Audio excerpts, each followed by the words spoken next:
We've come a long way in 20 years, but we're not there yet. We are not there yet because I know that there are young women.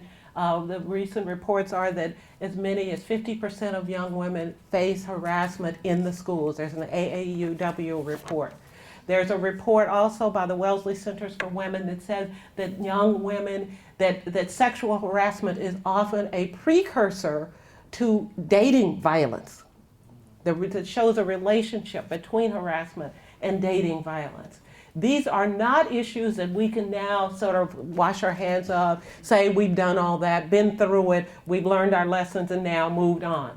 We must continue to be vigilant. There's also another study that's being done by people at Brandeis University talking about the high rate of sexual harassment of young girls in their jobs, their first jobs, particularly in the food industries and in restaurants.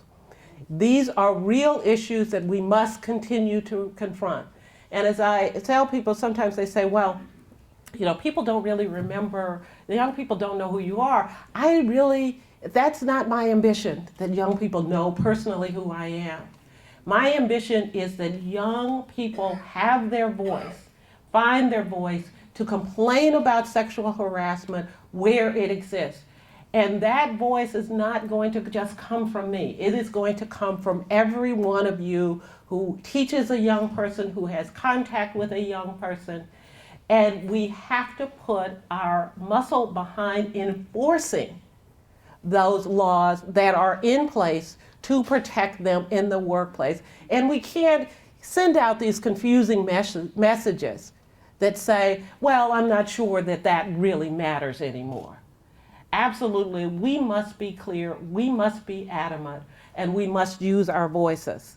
And one of the quotes that I came across at Shirley Chisholm, I tell people, look, you know, I didn't intend to be here 20 years talking about sexual harassment, but I am here. I found my voice, and I'm not going to give it up.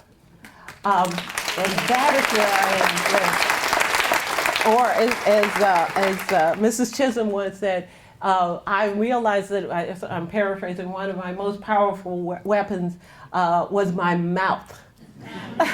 Because with my mouth and with my voice, I can raise issues that may not be politically comfortable for us to talk about, but that are important for us to talk about if we are going to deal with the issues, if we are really going to achieve equality. We're not always going to be comfortable.